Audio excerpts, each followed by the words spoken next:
Welcome to Scary Stories with Boomy. Now sit back, grab yourself a glass of wine, and be prepared to be scared.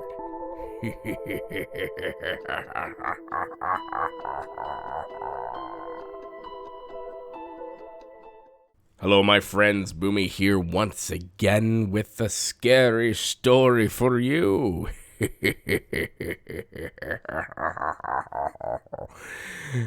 No, really, I'm here for part 3. That's right, part 3. So I was digging in my mind, which is an interesting and strange place to be. What stories from my experiences that I've experienced in my life? No, Bixby, no one cares. To share with you guys. It might be scary. Now, sometimes, like tonight, I literally had to sit there because I wasn't sure what I wanted to talk about. And honestly, I forgot it was Wednesday. And I needed to have this video up for Thursday because promises. And I got to stay consistent with something, okay? And I was racking my head. And I was just like putting it out there to the universe going, I honestly have no idea what the heck I'm going to talk about. I had some ideas, but then I decided to go back with some of those ideas. And go, which one should I share? Which one could be scary? I don't know. Scary to me might be completely different to you. Maybe because I lived it and I'm so used to stuff like that I don't find it scary. But you guys might find it scary or creepy and be like, no, I'm never going anywhere with you. But why would I ever go to the cemetery with you? That does not sound like a pleasant day. Things follow you and I'm good. I'm going to sit here at Starbucks and you know, be my basic white bee and do my thing with my pumpkin spice. But I wanted to tell you about my adventures at the Brand Library in Southern California. Now, during my time in California, I always say that as if I did prison in California. I didn't. I just lived there for 25 years. So, you know, one can argue semantics. And when I was part of the society, and if you're just now stumbling upon this, I was part of a paranormal investigation group before it became popular back in yonder day. And I was the head of the occult studies department, so demonology and all that fun jazz. And if I sound stuffy, it's because I had a sneezing attack before I recorded this video, so I do apologize. But yeah, one of the cases we took, and it wasn't a case as in people reached out and were like, oh my God, we need you guys to come here right now and help us with our ghosts. No, it was pretty much us. Before Google was a thing, going off of stories we've heard, going to libraries, talking to friends in the area, you know, when we grew up, what ghost stories did we hear? What places have we heard that is haunted? And the Brand Family Library, or the Brand Library Arts Center now, as you'll start seeing pictures scroll up on your screen of it, is one of the places we heard about. And one of the things we heard about there was the ghost of, I believe, Leslie Brand, also known as the father of Glendale, California. I've had many friends in Glendale. I've been to Glendale, beautiful place. I really like it. It's a great place, especially in the mountains. Not so much in the city because I hate cities and I hate California. So there's that. No, California is a beautiful place. Just don't go into cities. You'll be fine. But the rumor had it that L.C. Brand died on the stairway, the steps going up to his room. That's where he died. And the legend has it that his ghost haunts the Brand Library. But this isn't a story about his ghost. Now, I remember going into the library. Now, the Brand Library used to be L.C. Brand's home. He built it in 1904. As you'll see, it's very like a Mediterranean, Middle Eastern style of architecture. And you're going back, this is old money days, man. Remember when you can go back on a ship and take your architect with you? Go, hey, you see that castle? I like that. Can you build that? Okay, let's do this.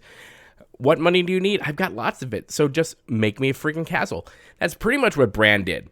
Pretty much what Mr. Brand did. And a lot of the old boys did that back in the day. There's a manor house in freaking Ohio that the guy, I believe, who helped with inventing rubber or the vulcanization of tires, anyways, had a butt ton of money. And he and his wife took his architect to England and gave him a tour around to their favorite manor houses and how they want him to duplicate what they love most about them. Oh, yeah, they also bought and took down a bedroom in a manor house and shipped it over to the Americas. Yeah, good old money. Hey, honestly, if we had that, we'd do the same thing. I don't care. You got lots of money, party on. You be you, boo. But so Mr. Brand supposedly had died on the stairs, and we went there. We were researching books. I was trying to get the feel of the place, with my cosmic feeling powers, with my hands, and there was a presence there. There was.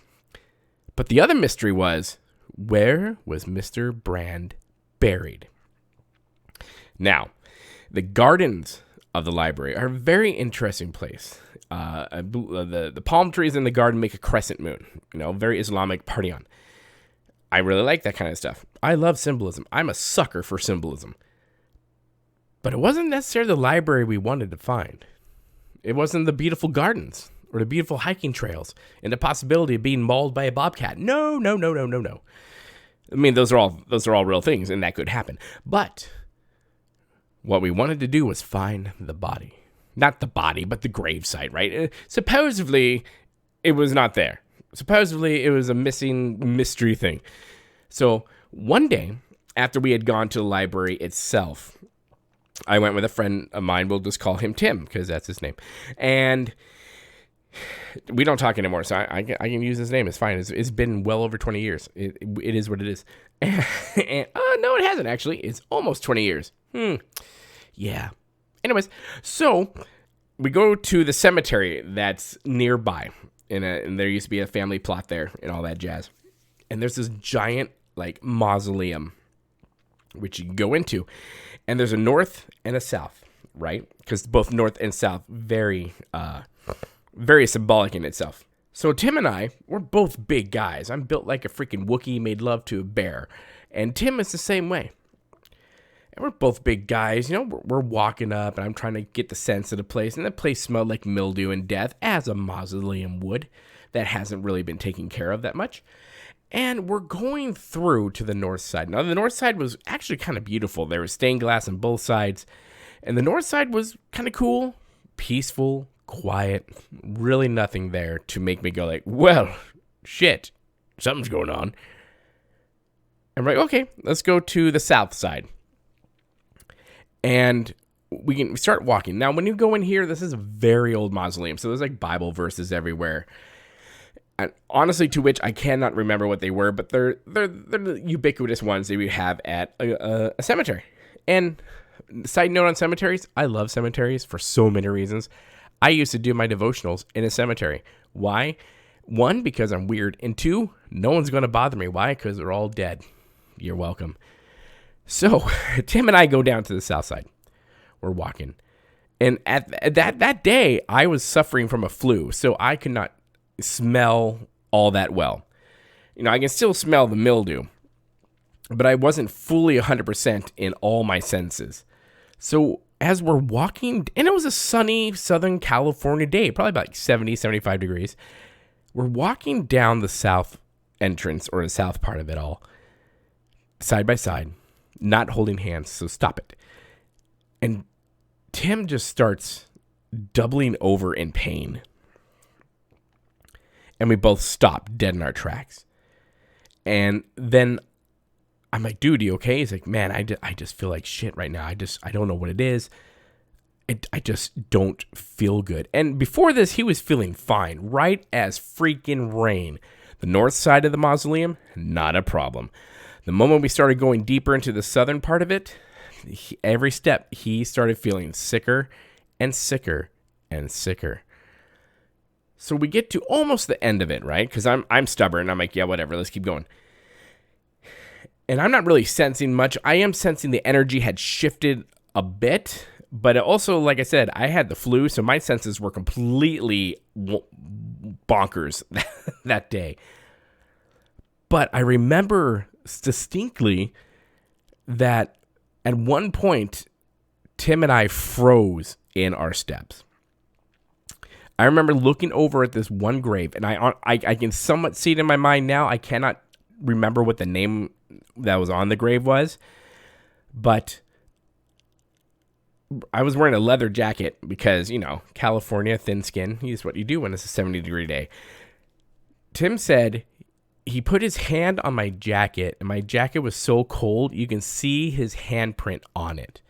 And I remember we can see our breath. That's not something you see in California, at least in the southern part of it. And like I said, we were frozen still, almost literally. And then I heard, as if like a whisper in my ear, say, "Get out, leave." But I was still frozen. I could not move. And so, as if something, I'm going to say guardian angel, because that's the sense I got from it. I felt someone's put their hands on my shoulders and start turning me around towards the north side of the mausoleum. Why am I telling this story at 11 o'clock at night? I don't know. I'm going to sleep with the lights on. And so Tim and I are both moved. And then I feel gently this hand on my back start pushing me. And now at this point, Tim's hands aren't anywhere near me because we're manly men and we don't do that. But it's also Southern California, so whatever. But I felt the hand start pushing me the north way and out of the southern part of the mausoleum. I started to feel even sicker as that was going on. And once we got away from the southern part and got outside of the mausoleum, it all left. Done. I felt fine outside of having the flu. Tim felt fine, as if nothing was wrong. We were both looking at each other going, what the fuck was that all about? Looking back on it, I honestly believe there was something down there extremely dark. But whatever froze us in our place and told us to leave and made us literally pushed us out of there, that was separate. It was protecting both of us. Because he and I have had some wild experiences with the supernatural.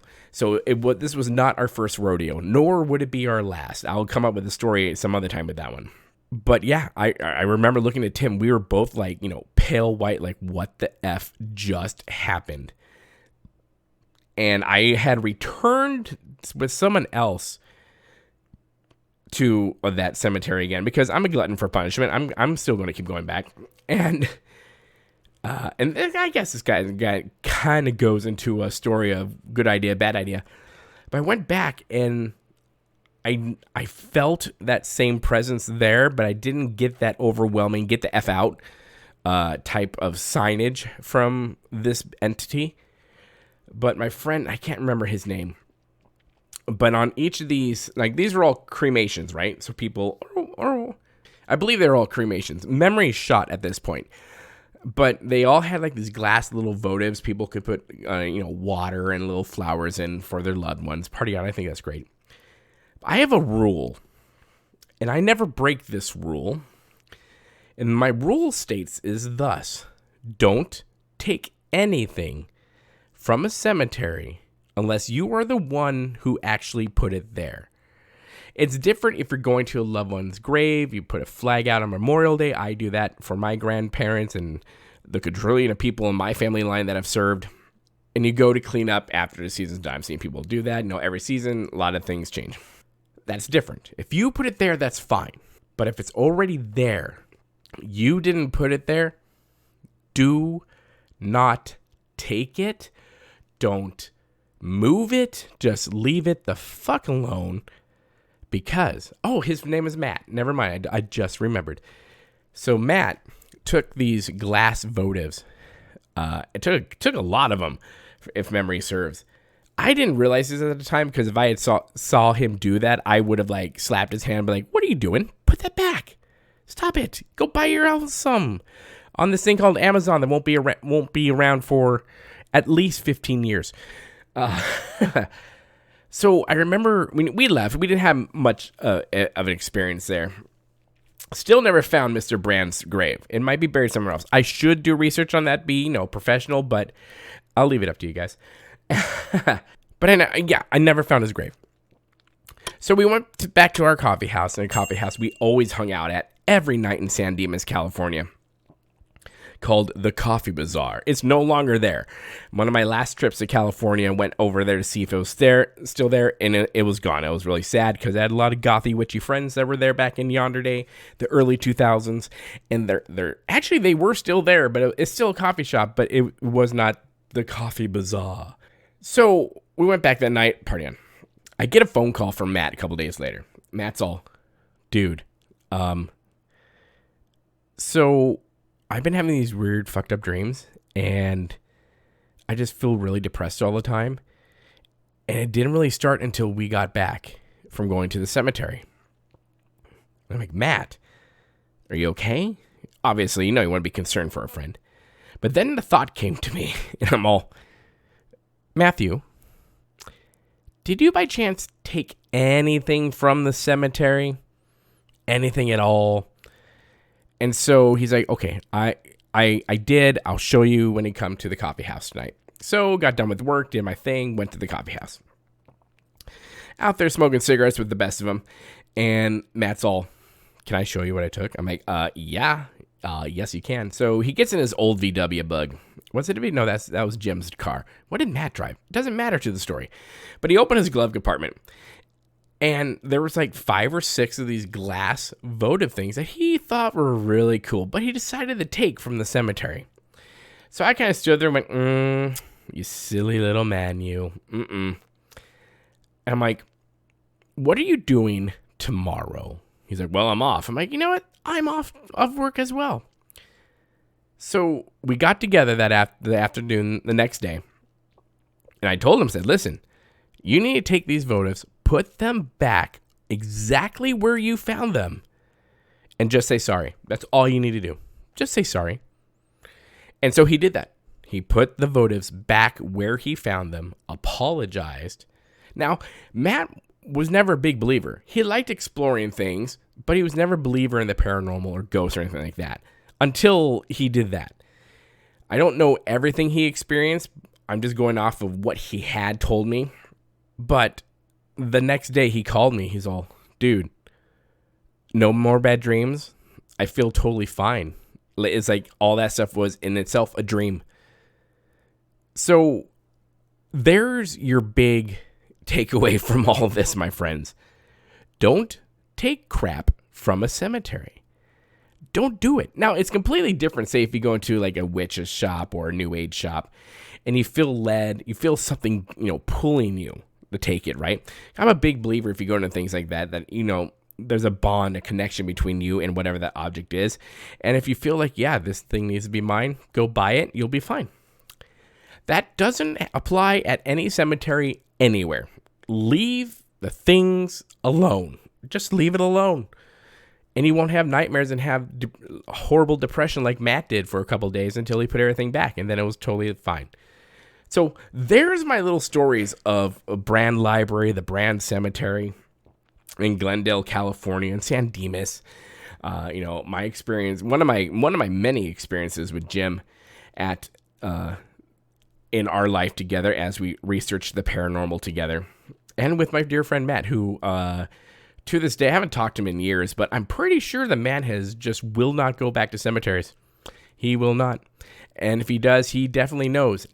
You can leave stuff, never take stuff. So on that note, my friends, there's my short little scary stories of the evening on this Thursday when this video goes up. So let me know your thoughts in the comment section below. Have you ever had an experience like Tim and I, or an experience like Matt, where you took something from a cemetery and then life just did not seem to do well until you put that shit back? Or are you doing that right now going, you know what? I really need to take that back. Boomy, you're totally correct. Let's do this. Put your comments in the comment section below. I want to hear these stories. And if you have stories, email me, theboomyshow@gmail.com. We'll read it live on air, or as live as this is going to be. But yeah, so look forward to more stories coming down the way. I'm glad you guys are enjoying this. I'm enjoying telling this parts of my story, which I typically just tell friends, not on the internet. But yeah, I'm really enjoying doing this segment. And don't worry, we will be getting down to the Let's Plays with the gaming stuff. That'll happen. But we're going to continue on. I mean, Halloween is not that far away, so I'm going to start doing some more research into that and diving into the well of memories that is my mind and other things I have experienced in that. Especially, when you lived in a coven for 3 years like I did. You come back with a lot of stories. Anyways, my friends, I love you. You guys are great. Make sure you hit the like button. Make sure you subscribe. Hit the bell notification button when I put brand new scary videos up just for you. That's right, my friends. Anyways, my guys, my gals, my ghouls, stay scary, and we'll see you later. Good day.